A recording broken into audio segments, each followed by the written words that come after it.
Hello and welcome to Tech Journey Insights, a podcast where we dive in to our tech journeys to share them with you. Hopefully, they serve as inspiration.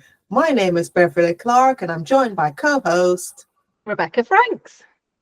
Okay, let's dive right in. So, we always start with what's new with you on the tech journey. So, Rebecca, let's go with you first and we come back to me. So lots new. I mean, we met at the Bet Show, didn't we? But it feels like forever ago now, but it was probably about 2-3 weeks. For our listeners, the Bet Show is a massive EdTech educational show here in the UK. So that's where we met up, and we did put a clip onto the TikTok channel. Yeah.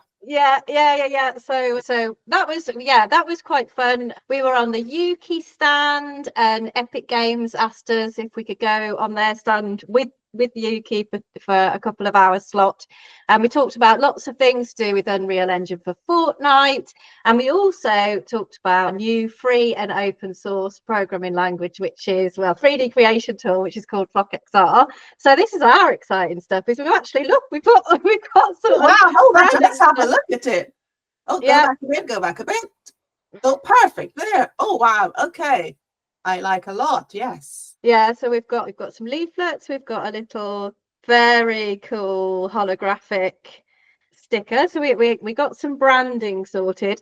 So that was something that we kind of realized we're probably going to need something. We didn't actually have those for Bet, which we should have done. But yeah, so tool, it's been in development. Dr. Tracy Gardner is the one who created it. She it's her sort of baby, if you like. She is really passionate about inclusion, like we all are at Fit Computing, but she's been really working so unbelievably hard to get this 3D creation tool out there. Open source project, and we're getting to a point now where we didn't even have a logo or anything about 3 weeks ago, so we're trying to sort of get people interested in it, so to see what it does and everything like that. And just this week I've started to talk to schools in my local area, and I'm going to actually go in and teach after half term. So I'm going to teach in some schools after half term using Clarke XR and trying out a unit of work and seeing how that goes. So we are trying really hard to get the message out there that we've got this free and open source 3D creation tool called Clarke XR, which is utterly awesome when you look at it. It's really good. But it's been made by one person, and then Liz Smart has done some of the models there, and a lot of hours have been put into it. We really need funding, like, to try and keep it going and get it stable, so that we can make sure that it's a great product for everyone to enjoy for free forever. That is our sort of mission around it. So that's been quite exciting. We've lots of highs and lows. We didn't get 2 grants in the last couple of weeks. We've had 2 no rejection letters. All these things happen when you're trying to set up a business, when you're trying to launch a new tool and all that stuff. Those are the negatives as well. We've got lots of positive things happen, loads of interest, and we can see it's going to work. But as always, you're going to struggle with something, and the grants is the thing we're struggling with, as always. You know what? In the words of the former Dragon's Den entrepreneur Theo Pafitis, it's step, then arrive. So one thing on any journey and on our tech journeys is that you've got so many steps to go through before you can arrive. So, I mean, for our listeners, one of the other initiatives that Rebecca and I are involved in is we set up a charity. Rebecca's chair of trustees and I'm the founder, and I'll hold it up here. Technology Books for Children. That really is, as the name says on the tin, it's all about fostering reading for pleasure on tech topics. So our young people have got tech all around them, and where are they getting to grips with tech in their quieter moments, or as a group reading and talking about the impact of tech? So that's where Technology Books for Children come in, and we have spent just over a year just writing grant application forms, spreading the message, and it's been really hard going. But I'm pleased to say that today we've received our first grant. I won't say from who. That's going to be coming in coming months. but we have received our first grant, and we're going to be reaching a few hundred children here in the UK. So funding is really important, and we've got the passion to make this difference. So if you're listening to this, visit the website, reach out to us. But every single journey, doesn't matter which journey you're on, you need a bit of luck. So the Lord is smiling upon us. Luck. You've got other people who believe in the cause. So you just need other people to think, how can I help out? How can I get involved? So these are parts of any journey, and especially in our tech journeys, really, really important. And we do also share tips on a podcast. So I'd say that tip that Theo gave as inspiration to us and is applicable to many of you listening, that step arrive, build. Rome wasn't built in a day, sort of thing. It's really important. And following on from that, you're talking about all the skills and everything that's needed and the amount of work. The Future of Jobs report came out. It's got some startling things in it, really, isn't it? No, we said, well, I mean, probably one of the obvious one is the massive digital skills shortage that's going on, and the fact that people are going to more and more need digital skills in their jobs, and they're going to have to change their skill set so that with all the new technology that's coming in. So we are going to see growth in the tech industry, but we've got to have people with those skills to help drive that growth. So it's interesting. Lots of mention of AI, and AI is going to grow. And it's like, I'd love to know what that actually means, because AI is going to go into everything. Are we talking about, I'd love to know how they're measuring it. Because if AI is going to go into everything, are we talking about the tools, like what people are buying, what people are using? Are we talking about the skills, the prompt engineering skills, and how that's going to give your business extra value if you learn those skills and you can do things more efficiently? I don't know. Like, it feels like AI is such a general word that's used a lot in lots of different situations. I don't know how they're going to track growth on that, but we'll see.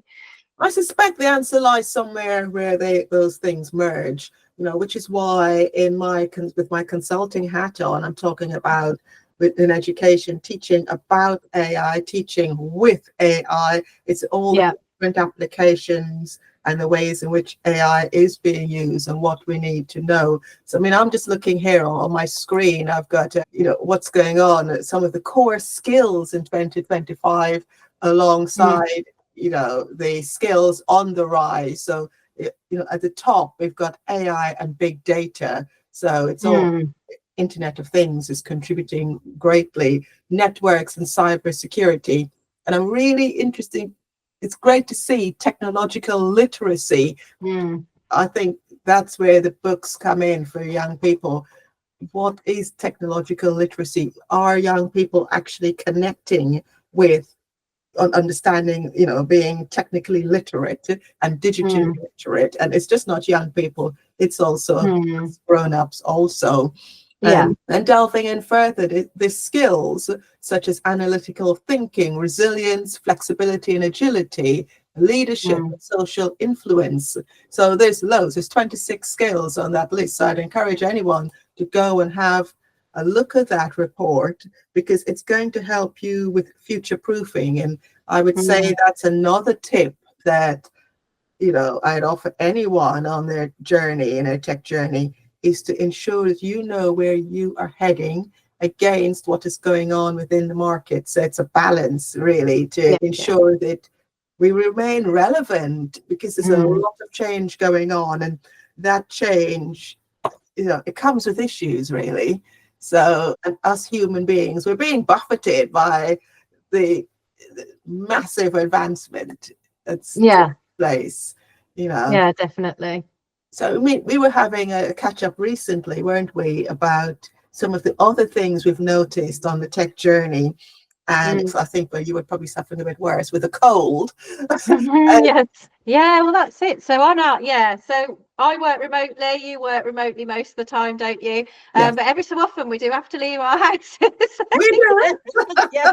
And we'll go to conferences or, go into schools or whatever it is that we need to do as part of our jobs. Yeah, because I'm in the house quite a lot. When I go out now to a crowded place, I pretty much get ill every single time. Me too. Which is like very frustrating. So obviously there's something going on there with my sort of resilience to getting colds, because obviously when I was a teacher full time, I was around bugs constantly, and yeah, you would always get ill at half term, like, it always stuck in. As soon as you took a little rest, there you go, there's your cold. But now it just feels like every time I step out the door I come back with a cold, which is just great, isn't it? Well, it's you just start to think, oh, could I not leave the house? What's wrong with me? Honestly, Yeah. I started wearing my mask again on the trains. Really? Yeah, because it's becoming ill isn't fun. It's not good. I have noticed that also.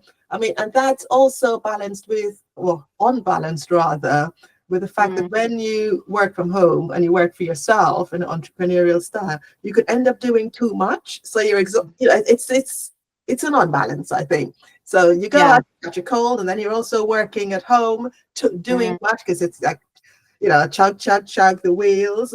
So it's working entrepreneurially and on your own is a lot of balance and a lot of considerations, from catching of colds to, when are you working? How much time are you putting aside to work? When are you exercising? It's quite a lot going on there. So I'd say to anyone, ensure that you actually focus on this and ensure that things are balanced and not unbalanced. Is really, really important to well, that's it. Like, I don't mind. So what we tend to do is we've got our typical sort of contract work or our grant projects or whatever it is that we're working on. That's our day-to-day job that we are doing.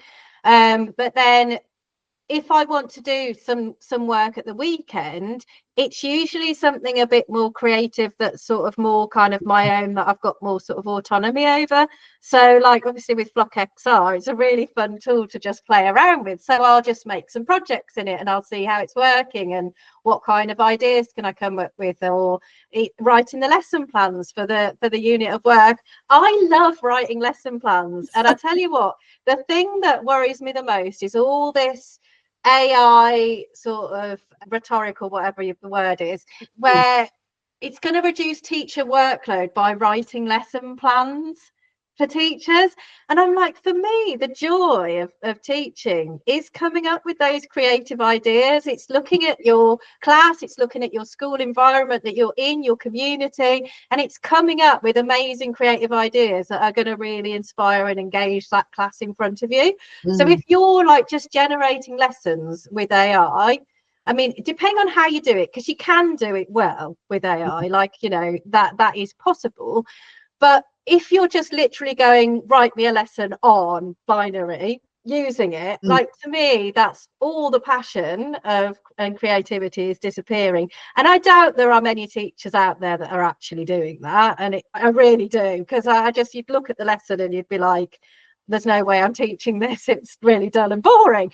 But yeah, I get enjoyment out of doing that and writing those lessons. And I'm really looking forward to going into the schools after half term as well, and actually seeing it for real happening, and just seeing, getting the feedback, like, and seeing what works and what doesn't work, and then improving it. And I absolutely love that side of it. I am an educator by heart. That is my passion. You know what? You raised an interesting point there about the AI generating a lesson. Well, here's the thing. The clue lies in the word generative. So it's only generated based upon what the models have already been trained upon. So it's not really giving rise to anything fantastically new. No. It's using things that have gone before. So it does bring about an interesting question. Where does human creativity lie in the age of AI? And I know that the creative industries are, this is a hot topic there. So I think it relates to teaching also. Yeah. Definitely, this is it, and you can do it well. There are ways that you can do it. You can say something like, this is how I need a glossary. This is how I write. So here's my definition of XYZ. This is my style of writing. Can you now do the same thing for these 8 words? And then you can have your 10 words or whatever in language that you would typically write in. You can edit it and check it, and it's fine. So it kind of helps you go faster a little bit in those sorts of scenarios, or just scenarios if you need to give examples of things. You can give it 1. This is how I write. It can give you 2 more. Yeah, that's fine, and edit it. So it's learning you, and I'm not entirely certain that you can learn us, right? Because we're stepping into a whole new land there about how much does the computer know, and it's as good as the prompt. So that's one of the newly emerging jobs. I'm sure we've mentioned before this whole idea of being a prompt engineer, and will we all be prompt engineers? I think the answer is ultimately yes. We're all going to have to be prompt engineers. So it is an interesting one, isn't it? I mean, because we do frequently talk about how education is changing. Well, how are educators being trained? Perhaps that's what it is, but it's changing and training. And it's going to be interesting to see how education evolves. The concern is with total reliance on tech. It's not serving everyone, because tech is expensive, and unless we're bringing down the cost, the entry point for those devices and the connectivity, I think we're going to continuously have problems with inequalities in society. So that's a really big one. And it just makes me think also something that's massive going on in the news, which is the scaling back of DE&I initiatives, and some companies only using the word inclusion now. So there's a lot going on. What's actually driving this? What's behind it? Because I know your company's inclusion first. We've always been inclusion first computing, because inclusion is the thing that you have to put first, and then diversity is the outcome of that. Because if you're inclusive and you pull people in, then you're going to get diversity, and you're making things accessible as well, like on that side of things. It is a strange one. Like, I absolutely, we know that it's certain people in America that are causing a lot of these problems. I love our listeners to get involved and tell us their thoughts on some of the headlines that we're seeing, such as down here, McDonald's scales back DE&I goals. That was on LinkedIn. And then yesterday there was McKinsey sticks with DE&I initiatives. So I've got opposite things here. The scales are balanced. What's going on? I'd love to hear people's thoughts. How we move forward together. That's what I'm interested in. So what does that actually look like, and what does that mean? I think, like, my opinion is, like, so many people just like saying the words and talking about it, but not actually having any action to fix it. Like, on our journeys all the way, we meet people who say they're inclusive, and then you find out, well, actually, no, you're probably not.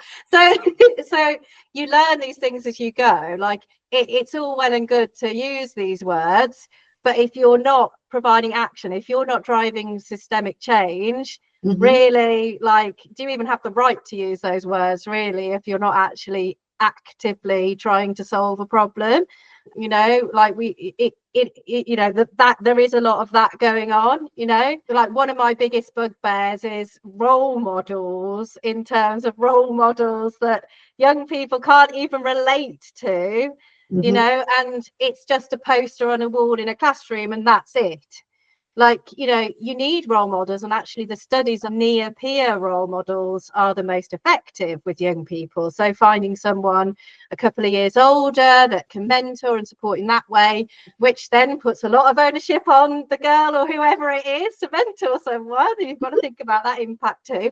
But that has much more impact. It's finding role models that are relevant to the young people, not people maybe from your childhood or even older, that they literally have no no relationship with whatsoever. So you can't just literally stick a woman on something and say, oh yeah, it's for women. Like, that's not how it works. But that is like, to me, that's the bare minimum.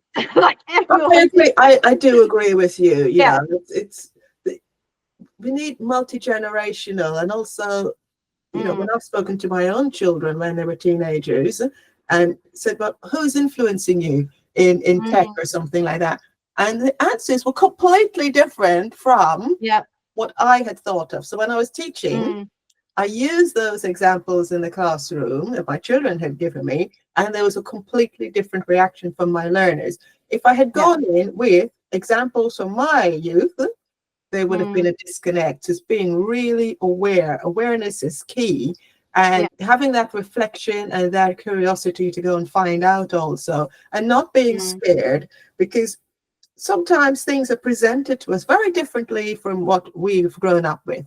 And it doesn't mean it's wrong. It's different. Let's, lean in and listen and embrace and learn. I do like that. It's a continuous learning journey, and having an open mindset, really. Yeah, and we have to meet them where they're at. We can't just keep imposing these sorts of things from our childhood, the things that we loved, when we were young, onto the young people, because that's not that generation anymore. And that the other thing is, and why we've made Flock XR, is we know that the gender balance in platforms like Roblox, 44% of users of Roblox are young women, and 50% are boys. So we know we know they're in this 3D space, and there's issues in the news about Roblox and how safe it is, and things like parental controls and stuff, and keeping an eye on what's going on there. It can be a really fun and exciting place. That's a great place to build things and share with your friends and stuff like that. But also, there's obviously online safety issues too. But this is where they are at. This is what they love doing. They love going in and customizing things and all that kind of stuff. So why are we teaching them text-based adventure games in Python? Like, that these are not games that they are using. This is not interesting to them. This is not relevant to their lives, yet we still keep doing it over and over again in our schools. You've got to meet people, whoever they are, where they are. That's where the growth is going to happen. It sort of putting something down on top never actually works. It's it's not collaborative. It's not growth. So that's what we're doing. We're trying to sort of help with some of the systemic change by creating this software that's free and open source. It works on most devices, low cost devices. It works on my old Chromebook that's like 12 years old. It works. Once you've downloaded it, you don't need the internet. So, if you don't have a constant internet access wherever you are, you can still use it. So all of those things we've really, really thought about, when we've been making it. But then also the 3D creative industries need all these skills and all that kind of stuff. It's something that girls are interested in. It kind of like it hits a lot of those points that we're trying to make when we talk about inclusion in computing. So it's really important that when we are making things, that we are thinking about the young people, and we're testing and we're listening to them. We're making things better by talking to them. So that's really, really important. So let's see more action and less talking about it, because I'm actually sick of, yes, we need awareness and all that kind of stuff. I get it. But we know there is a diversity problem. We know this. So let's actually do something about it and fix the issue, rather than just keep talking about it over and over again.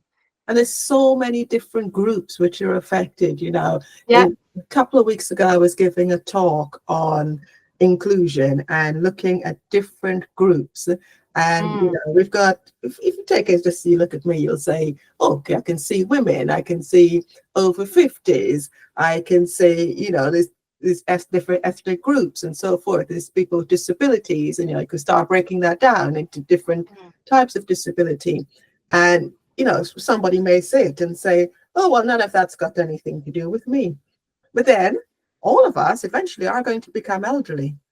Yeah. But then you enter a different group at that point, and you could be excluded by certain tech or by certain policies or things like that. So it's inclusion is everybody's business, because it will eventually have something to do with you. It's as simple as that. So even if you think it isn't affecting you now, it will affect you. There's no way of getting away from it. So then when you say you're older, you're over 55, that's not quite old, or may I add, but then how do we then have this transfer of knowledge? And it could, we do need to then work in a multi-generational way. TV programs where you've got a young person living with an older person and they learn from each other. We've got boards, multi-generational boards in the country. There's quite a lot of things where this is recognized. So inclusion, definitely a way forward. And we start to see more of it. But we always have these nice long conversations. Tell you what, something shocked me the other day on this tech journey. My first children's book, Smart City, and Chip, who are the characters, go to visit a smart shop, which is like the Tesco Go and the Amazon Fresh shops and all of those. But then there's an article that said that it wasn't as smart as the companies apparently had made out, but as apparently there were people actually remotely in other countries of the world actually looking through cameras at what you're actually shopping and adding it to your basket. And that, in a world of fake news, misinformation, disinformation, I'm quite perplexed, really. Yeah. Is it true? I feel like it does feel like a little bit strange, but maybe there's some truth to it. I don't know. We'd have to investigate it further, I think. But it does feel a bit strange that might be what happened. But I wouldn't put it past these tech companies, to be honest. Who knows? So you know what? If it is any sort of myth or disinformation or whatever it is, I think it's still a relevant topic to be discussed alongside the book. So I thought, okay, let's go with it, because that's the age that we're living in. Yeah. Yeah. Well, how is it cheaper as well? Like, how is that cheaper? Can't possibly be. I mean, I don't know. Maybe it is. But I feel like no, it can't be. It isn't. And this, so you bring me on to something else, which, we're led to believe that if you go, digital, it's cheaper. So I had an experience this week. I bought a jacket. I just went down the high street and needed a new jacket. I tapped my card, and then she just turned the screen around and she goes, "Pop your email address in." And I said, "Pardon? Can I have a receipt?" She said, "Oh, no, just pop your email address in. So if you lose it, we have your receipt." I said, "I'd like a paper receipt. Thank you very much." I said, "I don't want my inbox just getting lots of spammy emails." And the response, really, it's a joke, really, in my opinion. She said, "Oh, no, we don't do that. We're looking after you. Once we have your email address, we'll keep it for 30 days, then we'll delete it. And it's just in case you lose your paper receipt, we're helping you. They would not contact you after this event." Do you actually believe that? Come on. But I just go, "No, thank you." And they're like always really shocked. And they almost go, "Huh?" And I go, "No, thank you." If I started really putting forward my views, there's a time and place. Yeah. This is digital. Once we're in a digital world, everything is trackable. That's that end. And also, if you've got my email address, then why wouldn't you contact me? Where is the law? Where is the terms and conditions of me giving you my email address in a quick 30-second transaction? Just type it in, hit enter, and why wouldn't you mark it to me after that?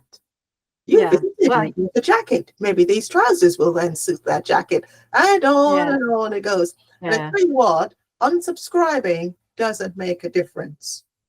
Because no, not always. Yeah. So it doesn't matter. We've got laws where you should be able to unsubscribe and not be contacted. They're not working. Yeah. Live experience. Yeah, I mean, this is it. It really annoys me when you buy one thing from one company and then you literally get emailed every single day afterwards. I'm like, do you really think I'm going to buy from you if you keep emailing me every single day? It's like, but it becomes a chore then. So, because like every day you're deleting like 20 emails from your inbox because you just box. You know, it's things. Today's Valentine's Day. Traditionally, I would see Valentine's Day as a day where you write a message to a loved one. Yeah. You have thought of. It's an emotional message. But instead, you can now get AI to draft your card. Oh, gosh. What? So I would like anyone who has used AI to draft their card to their loved one to let us know why, what was the reason behind it, what did they think if you did tell them afterwards. Yeah. And I think that's a bit at odds with emotions. Yeah. So I'm not entirely certain about all of the uses of AI. No. And, it's just basically it's an interweaved journey. And I'm really encouraging people to think about all of the tech interactions that they're having. So, I will not be leaving my email address with any shops until it's law. Yeah. And then I'm going to have a lot to say about that and how frequently you can contact me. Yeah. Yeah. Well, they shouldn't be able to. I'm pretty sure the law is that you have to opt in now, isn't it? I feel like that was the law at one point where if you not being applied properly. Yeah, if you collected data, you had to opt into communications that weren't connected to the original data collection point. I think that was the rule, but I mean, obviously it doesn't always work out like that. And sometimes I think I filled in a form the other day and like it had the sort of next button, really prominent, but then underneath you scroll down was the opt out button. So underneath the next button, so hidden, it was there. It was there, but it was underneath the next button. So like that is just sneaky, isn't it? Yeah, it's not really an opt out because you're opting in. It was over the Christmas period when I went onto a website and I was just surfing, didn't buy anything. Next thing I get an email. We noticed you visited our site. Yeah. This is a bit invasive. Is there anything we can help you with? At this point, my brain shouts definitely not because I didn't invite this conversation. Yeah. I find it so intrusive. Yeah. The only time that's good, and this is the thing, if I'm going to make a fairly, a decent amount of purchase on a website, right? I'll go on, I'll put it in my basket, and then I'll leave the website. And then you get an email. Maybe that's what I did also, yeah. 10% off if you complete your purchase, and then you get some money off. So occasionally it does pay off, but when it's something annoying and that you don't want and you were just browsing or whatever, then it's not. But it's a good tip. I like that tip, yeah. If you are going to make a purchase anyway, just put it in your basket, leave it for half a day, and you'll probably find that you'll get a discount. That's when they start emptying your basket for you. Yeah. Oh gosh. Do you know what? It's frustrating and also amusing at the same time. These observations in a tech journey. I mean, you know what? I'm just thinking of something else that's happening, and it's the things that are iconically British.